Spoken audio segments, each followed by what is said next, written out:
നമസ്കാരം സുഹൃത്തുക്കളെ, കുന്നിക്കോട് പത്തനാപുരം റോഡിൽ കിടങ്ങയിൽ ആർച്ചിന് സമീപം പ്രവർത്തിക്കുന്ന വളരെ വ്യത്യസ്തമായ ഒരു സ്ഥാപനമാണ് ഞാൻ ഇന്ന് നിങ്ങളെ പരിചയപ്പെടുത്തുന്നത്. Motherly touch naturals. പേര് പോലെ തന്നെ എടുത്തു പറയേണ്ട ക്വാളിറ്റിയുള്ള ഫുഡ് പ്രൊഡക്റ്റുകളാണ് ഇവിടുത്തെ പ്രത്യേകത.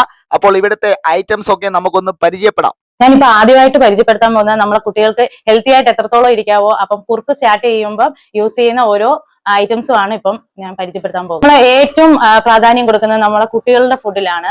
അതാണ് നമ്മൾ ആദ്യമേ തുടങ്ങിയ ഫുഡുമായിട്ടുള്ളത്. നമ്മൾ വീട്ടിൽ വെച്ച് ആദ്യമേ ഹൈജീനിക് ആയിട്ടും നമ്മൾ അത്രത്തോളം സൂക്ഷ്മതയുമായിട്ട് തുടങ്ങിയ പ്രോഡക്റ്റ് ആണ് നമ്മളുടെ ബേബി ഫുഡ്.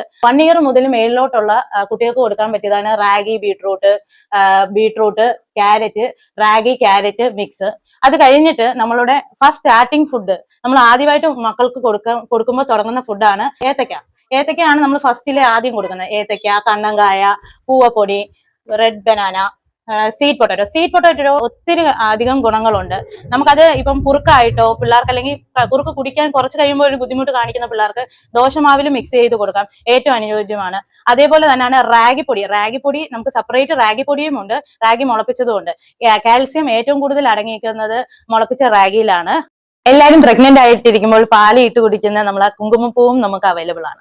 ഇപ്പൊ നമ്മൾ ബിസി ലൈഫിലൂടെ അല്ലേ മുന്നോട്ട് പോകുന്നത്. അപ്പൊ തേങ്ങ തിരുമാനോ അതിനോ ഒന്നും ടൈം കണ്ടെത്താൻ ഇല്ലാത്തവർക്ക് പറ്റിയ ഒരു ഐറ്റമാണ് തേങ്ങ. നമ്മൾ തിരുമി ഡിഹൈഡ്രേറ്റിൽ വെച്ച ഐറ്റമാണിത്. ഇത് നമുക്ക് കറികളിലോ തോരനിലോ അല്ലെങ്കിൽ ചമ്മന്തി ആയിട്ട് യൂസ് ചെയ്യാനും ഒക്കെ എടുക്കാൻ പറ്റിയ ഏറ്റവും അനുയോജ്യമായ ഒരു പ്രോഡക്റ്റ് ആണിത്. ഇഞ്ചി വെളുത്തുള്ളി പേസ്റ്റ് എല്ലാവരും ചെയ്യുമല്ലോ, അത് കുറച്ചുനാൾ കഴിയുമ്പോഴത്തേനും അതിലൊരു പൂപ്പലും ഇതും വരുമല്ലോ. അതിന് പകരമായിട്ട് നമ്മൾ കണ്ടുപിടിച്ചതാണ് ഇഞ്ചി വെളുത്തുള്ളി ഉണക്കി പൊടിച്ച് നമ്മൾ വെക്കുക. അതാകുമ്പോൾ ഇപ്പം 1 കിലോ നമ്മൾ ഇഞ്ചി അല്ലെങ്കിൽ വെളുത്തുള്ളി പൊടിക്കുമ്പോൾ അതിൻ്റെ അകത്ത് 200 ഗ്രാമേ കിട്ടത്തുള്ളൂ. പക്ഷേ ഈ 1 കിലോയുടെയും പവർ അതിൻ്റെ അകത്ത് വരും. പിന്നെ ഡിഹൈഡ്രേറ്റ് ചെയ്യുന്നതായിട്ട് മാങ്ങയുണ്ട്, ചീനിയുണ്ട്, ചക്കയുണ്ട്, കോവയ്ക്കുണ്ട്. ഇതിന്റെയൊക്കെ പ്രത്യേകത എന്ന് പറഞ്ഞു കഴിഞ്ഞാൽ ഇത് എത്രത്തോളം ഉണങ്ങാൻ പറ്റുമോ അത്രത്തോളം ഉണങ്ങിയിരിക്കുന്ന സാധനം. അതിൽ കുറച്ച് നമ്മൾ എടുത്ത് കറി വെക്കാൻ എടുത്താലും അത് ഒത്തിരി ആയിട്ട് ഫീൽ ചെയ്യും. നമുക്ക് 2 തരം ഓട്സ് ആണുള്ളത്.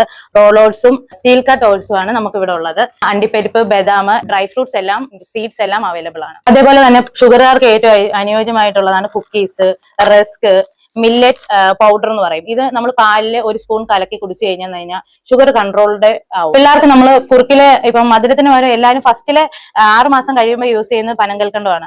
പനങ്കൽക്കണ്ടവും നമ്മൾ ഇവിടെ അവൈലബിൾ ആണ്. ഒറിജിനൽ പനങ്കൽക്കണ്ടമാണ് നമുക്ക് അവൈലബിൾ. മധുരത്തിന് പകരം നമുക്ക് ജാഗരീസ് ഉണ്ട്, ഷുഗർ ഫ്രീ ജാഗരീസ് നമ്മുടെ കയ്യിൽ അവൈലബിൾ ആണ്. പ്രഷറും തൈറോയിഡും ഒക്കെ കൺട്രോൾ ചെയ്യാൻ ഏറ്റവും കൂടുതൽ എല്ലാവരും യൂസ് ചെയ്യുന്ന ഉപ്പാണ് ഇന്ദുപ്പ്. അതും നമ്മുടെ കയ്യിൽ അവൈലബിൾ ആണ്. പിന്നെ മുളപ്പിച്ച പയറും മുതിരയും നമ്മുടെ കയ്യിലുണ്ട്. ഇതിന്റെ പ്രത്യേകത എന്ന് പറഞ്ഞു കഴിഞ്ഞാൽ നമ്മൾ ഇപ്പം മുളപ്പിച്ച് നമ്മൾ വെച്ചിരുന്നു കഴിഞ്ഞാൽ നമുക്ക് അത് പെട്ടെന്ന് തീർക്കാൻ പറ്റത്തില്ല. ഇത് നമ്മൾ ഡീഹൈഡ്രേറ്റ് ചെയ്ത് ഇതിപ്പോ 200 ഗ്രാമേ നമ്മൾ ഇതിൽ വരുന്നുള്ളൂ. പക്ഷെ നമ്മളത്